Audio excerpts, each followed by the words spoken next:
Shalom. I want to start the lesson off by saying, Call Allah, Yahweh, Bahasham, Yahushai, Bahasham, Racha HaKodesh. Double honors to the elders and the apostles of the great millstone that rule well. Peace, blessing, and salutations to all you brothers doing this work in truth, sincerity, and always in charity, as well as the few sisters, the men, women, and children that are watching, listening, and learning. To you, I say Shalom. All right, this is your brother Malaki from the great millstone camp, the branch out in Des Moines, Iowa. Right? And, just a quick little reflection on this. I'm on break here at work, and this is 2 Timothy chapter 2 and verse 4.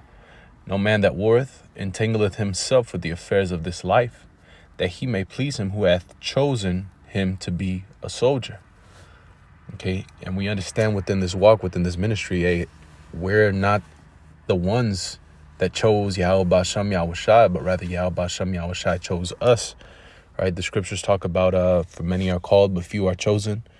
Give diligence to make your calling and election sure. So we know that we're called into this. Right? But we have to give that diligence. All right? And not entangle ourselves with the affairs of this world. And what made me meditate this is, just sitting back meditating and understanding that, we can't have both of these things. You get what I'm saying? Within this ministry, within this walk of faith of ours, we have to be willing to let everything go, right? You have the saying in the world, let go and let God.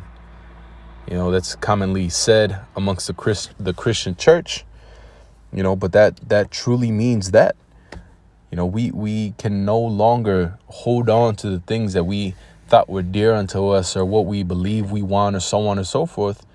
We got to let it all go and full-heartedly follow Yahweh Basham Yahushai, And this comes from the book of 1 Kings, with Elisha. I believe it's 1 Kings 19. Let me see.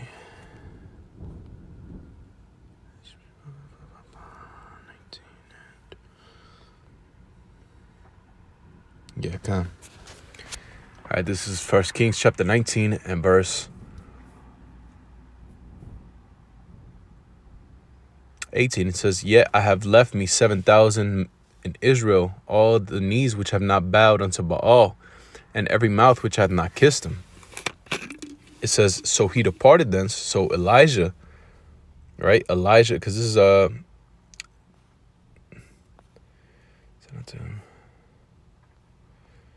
Yep, it was Elijah, right? So Elijah went.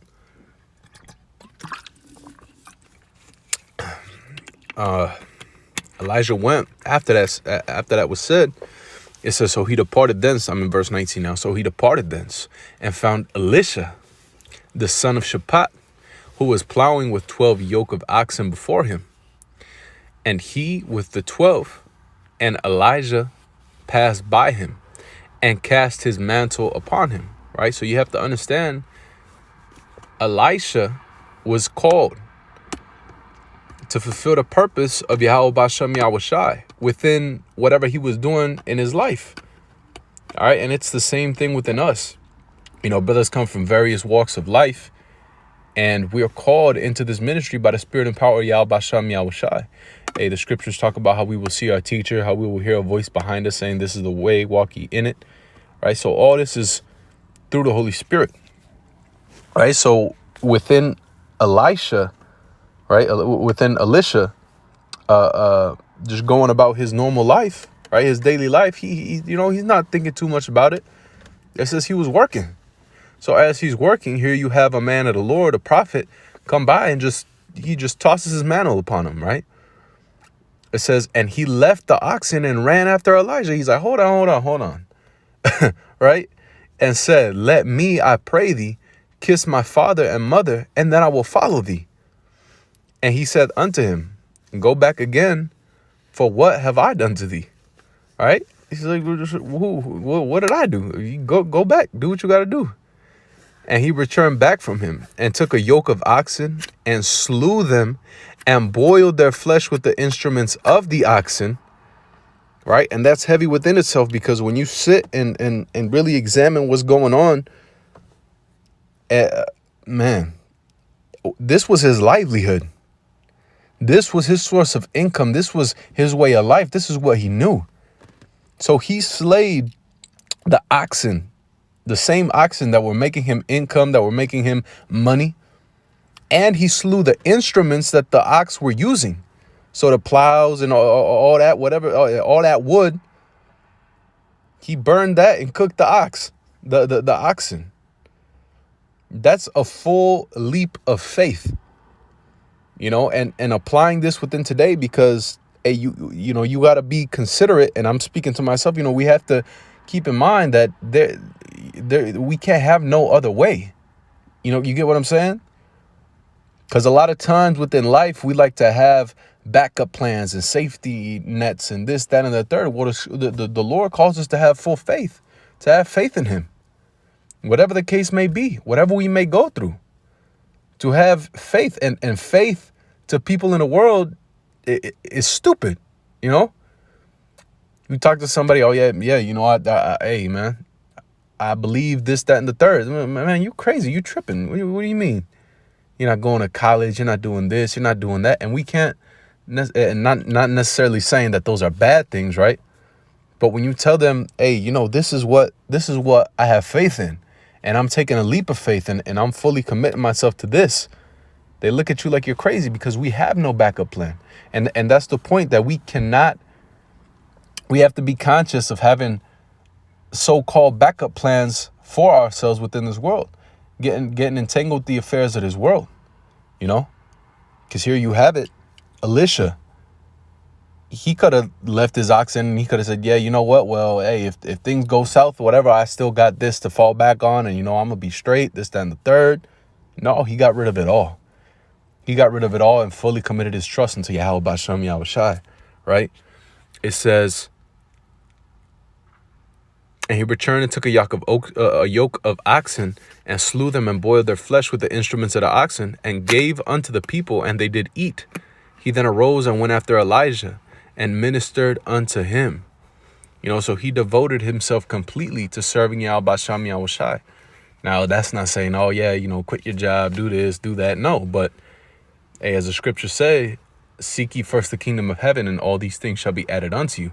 The point is not being entangled with the affairs of this world and being so caught up within this world,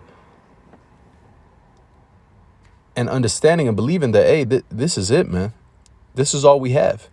You hear brothers say it all the time, but are we truly living that? Are we living within that vibration? Are we moving according to what we're saying, that this is all we have? We're committing our trust fully to this, right?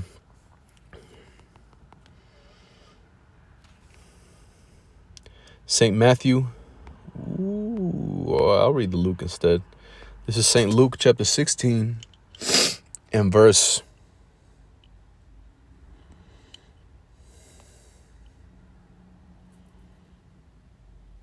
13. It says, no man can serve two masters, for either he will hate the one and love the other, or else he will hold to the one and despise the other. You cannot serve the Most High and Mammon. Okay? And we have to fully commit ourselves unto the faith, unto the belief of Yahweh Bashem Yahushai and the things that he has promised for us, and be willing to let everything go. As the disciples,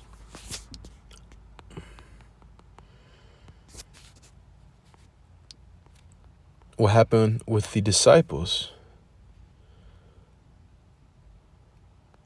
St. Mark chapter 1 and verse 17. All right. And it's the same thing, right? They were working. They were doing what they were doing, right? Verse 17, it says, and Yahushua said unto them, come ye after me. Oh, I'll start at 16. It says, now as he walked, and it's talking about Yahushua, as he walked by the Sea of Galilee, he saw Simon and Andrew, his brother, casting a net into the sea, for they were fishers. And Yahushua said unto them, come ye after me, and I will make you become fishers of men. And straightway they forsook their nets. All right, let's see what it says for that word forsook. Forsook. Afiaime. To send away, to bid going away, to part, to let go, to disregard, to leave and not to discuss. To let go. Yep. To leave, forgive, suffer. And suffer. That's a heavy one, man. Because we're going to suffer for this ministry, right? That's the passion we have within this ministry. But even within letting these things go, that's something you might have to suffer. And it might hurt. It might hurt having to let certain accolades go and certain, opportunities, certain relationships even. Whether it be with family members, even with our children, man. With your women, but brothers that have women, all for the kingdom of Yahweh Bashem Yahweh Shai. And that might cause some suffering. It's going to cause some pain. It's going to hurt. You might even think about it here and there. Like, damn, man, I missed out on this, that, and the third. But hey, understanding that we have that greater calling and that there's laid up better promises for us, right? Hey, the book of Luke tells us, this is one of my favorite precepts, Luke, the 18th chapter. And I believe it's like the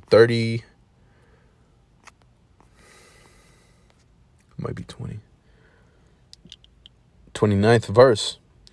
It says, I'll start at 28. It says, then Peter said, lo, we have left all and followed thee. And he said unto them, verily I say unto you that there is no man that hath left house or parents or brethren or wife or children for the kingdom of the Most High's sake, who will not receive manifold more in this present time and in the world to come life everlasting. And I'm pressed on time, I'm all out of time, but Lord willing, I hope that was edifying, exhorting, comforting to whom it may the message was set to reach. I pray that it was edifying. I hope that it was edifying. I give all praise, honor, and glory to Yahweh, Ba'Hashem Yahweh Shai, Ba'Hashem Chakwadash. Until the next time, Shalom.